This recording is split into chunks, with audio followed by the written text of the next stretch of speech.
আসসালামু আলাইকুম রহমতুল্লাহ। তকদিরকে কখনো দোষারোপ করবেন না।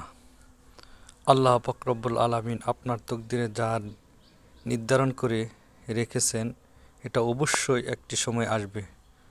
হয়তো সফলতা কারো অতি দ্রুত তাড়াতাড়ি চলে আসে, কারো সফলতা আসতে একটু সময় লাগে।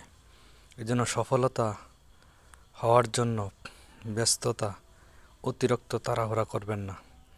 আর আল্লাহ পাক রব্বুল আলামিন যার তকদিরে যা নির্ধারণ করে রাখছে, সে যদি সবুর করে তাহলে সফলতা আসবে হালাল পন্থায়।